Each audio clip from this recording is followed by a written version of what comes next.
Have you ever wondered, as you navigate the complexities of the financial world, why the world's wealthiest investors don't just put all their money into the stock market? Why do they diversify beyond the conventional wisdom of simply buying and holding stocks? It's a question that unveils a fundamental difference in how they approach wealth creation and preservation. We're often told to buy stocks and hold for the long term, a strategy that emphasizes patience and riding the waves of the market. But the truly wealthy, those who have amassed and maintained significant fortunes, play a different game altogether. They understand the limitations of solely relying on the stock market. They allocate a significant portion of their capital to owning entire businesses, gaining control and influence that goes far beyond simply owning shares.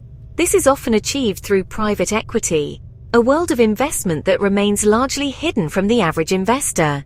It's a core strategy for building generational wealth, a way to ensure that prosperity extends far beyond one's own lifetime. It's about creating a legacy. The secret to their success lies in a fundamental shift in perspective. From being a passive spectator, merely watching the market's fluctuations, to an active participant, directly influencing the outcomes and shaping the future of the businesses they invest in. When you buy a public stock, you're just one of millions of shareholders, a tiny voice in a vast chorus, with no real influence over the company's direction or strategic decisions. You're essentially along for the ride. The wealthiest, however, want to shape outcomes, to be the architects of success, not just bet on them like gamblers at a casino, hoping for a lucky spin of the wheel. They seek to own businesses directly, to have a tangible stake in the real economy, to sit at the table where critical decisions are made, to contribute their expertise and vision, and to actively steer companies toward greater success, driving innovation and creating lasting value. Private equity offers a level of control and influence that the volatile and often unpredictable public markets simply can't provide.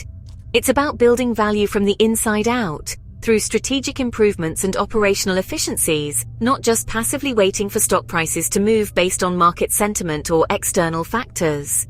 The wealthiest understand this fundamental difference and choose to be owners, actively shaping their investments, not just traders, reacting to market fluctuations. This distinction unlocks a new perspective on investing, a more proactive and impactful approach to wealth creation. It's a perspective that emphasizes control, influence, and the power of direct ownership in building lasting financial security and a legacy for generations to come. Until recently, this path to wealth and influence was largely closed to most of us, reserved for the elite few with access to exclusive networks and substantial capital. What's the real difference between owning a stock and owning a business? It's a question that gets to the heart of investing. Are you simply looking for a quick return, or are you interested in building something lasting? Understanding this difference is crucial for making informed investment decisions. Buying a stock is like watching a football game from the stands. You're part of the excitement, you experience the highs and lows, but you're ultimately an observer. You cheer, you might even bet on the outcome, but you have no say in the plays being called, the players being chosen, or the overall strategy. Your fate is tied to the performance of the team, but you're powerless to influence it directly. Owning a business, or a significant part of it through private equity, is a completely different ballgame. It's like being the team's owner or manager. You're not just watching from the sidelines, you're actively involved in every aspect of the operation. You help shape the future, making critical decisions that determine the company's direction and success. You hire key people, assemble a talented team, and decide on strategy, crafting the roadmap for achieving your goals.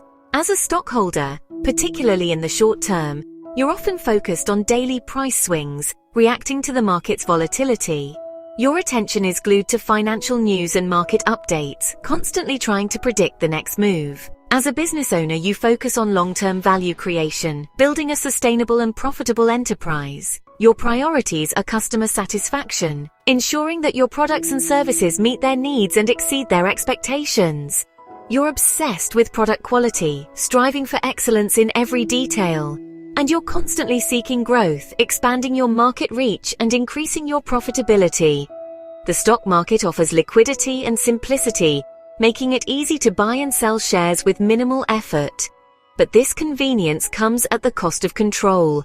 You're at the mercy of market forces and the decisions of others.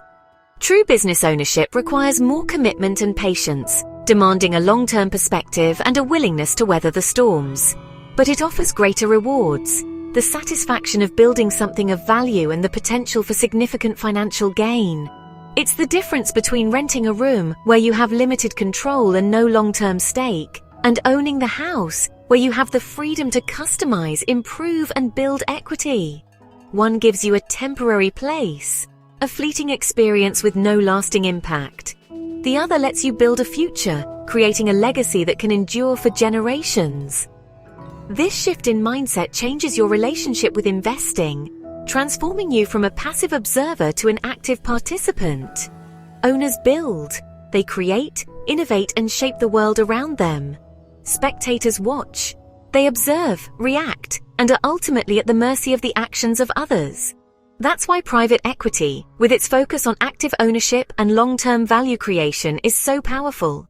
It's about building, not just watching. So, what exactly private equity? It's a term you hear often in the financial world, but its inner workings can seem opaque. Let's demystify it. Simply put, it's ownership of companies that aren't publicly traded on the stock market. These are private entities, ranging from small family-owned businesses to larger, more established corporations that haven't gone public. Private equity firms raise money or capital from a variety of investors. These investors can include pension funds, endowments, insurance companies, and high-net-worth individuals.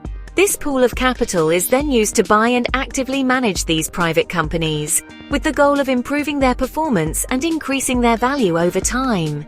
The ultimate aim is to make them significantly more valuable, generating a substantial return on the initial investment for both the private equity firm and its investors. They typically target promising but underperforming businesses, companies that have potential but are not currently operating at their full capacity. This could be due to inefficient management, lack of investment, or other factors. Once a suitable target is identified, the private equity firm will buy them, acquiring a controlling stake in the company. Following the acquisition, they work intensively to improve various aspects of the business, from operations and strategy to finances and management. This entire process, from acquisition to intensive improvement, is commonly called a buyout, or more specifically, a leveraged buyout, LBO.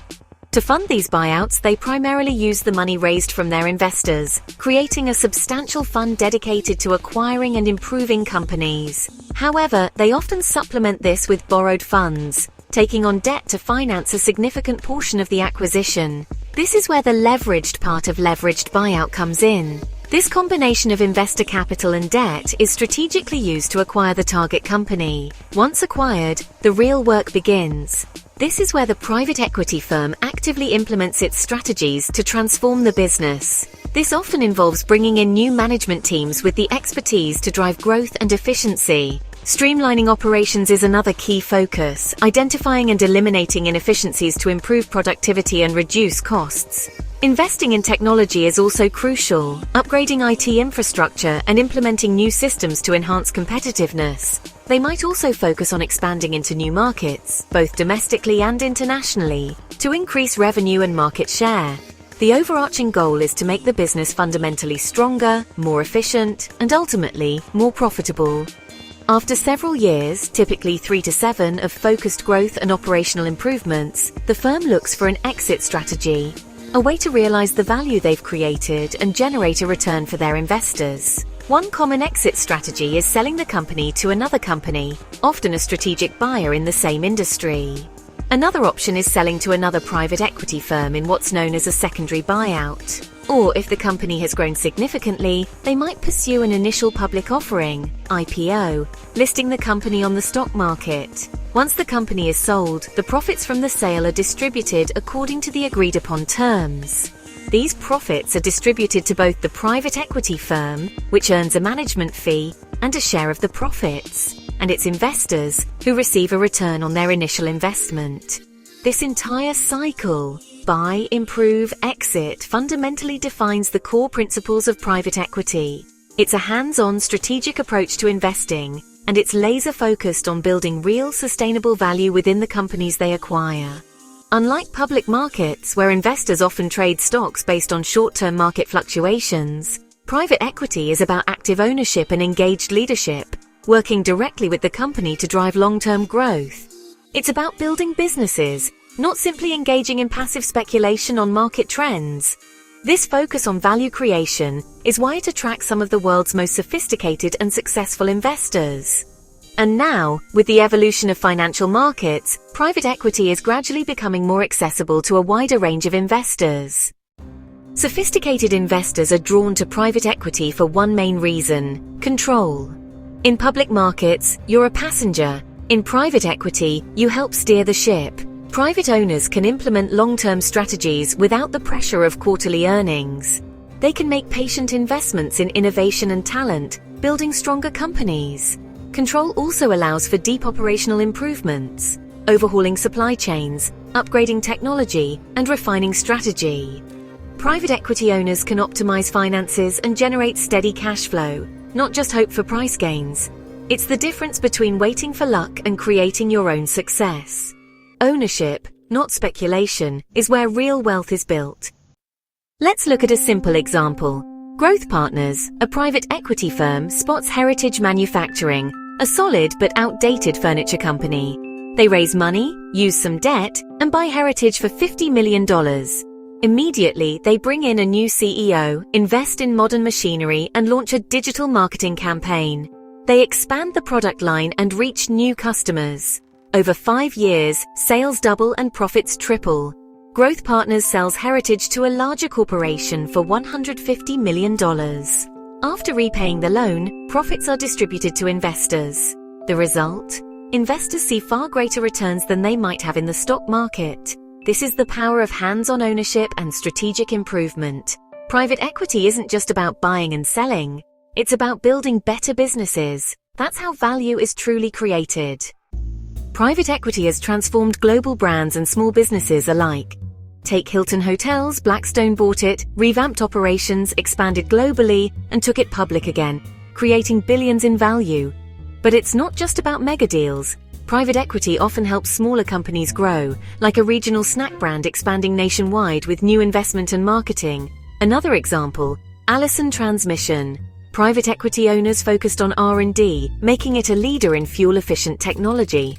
When they took it public, it was a stronger, more valuable company. These stories show private equity's real impact: operational improvement and innovation. It's about turning good companies into great ones. The headlines focus on profits, but the real story is business transformation. Private equity provides capital, expertise, and strategic guidance. The goal is always the same: build stronger, more valuable businesses. That's the heart of private equity. For years, private equity was only for the ultra-wealthy and institutions, but technology is changing that. New investment platforms let accredited investors pool money to access private equity funds with lower minimums. Publicly traded vehicles like business development companies or BDCs let anyone invest in private companies through the stock market. Angel investing and syndicates offer direct ownership in startups, though with higher risk. Each path has its own risks and rewards, but access is expanding. The barriers are coming down. Now, more people can participate in this powerful wealth-building strategy. Private equity offers big rewards, but also big risks. The biggest is illiquidity. Your money is locked up for years. You can't just sell your stake if you need cash. Private companies are less transparent, so due diligence is critical. You're relying on the skill and integrity of the fund manager. Not every deal works out.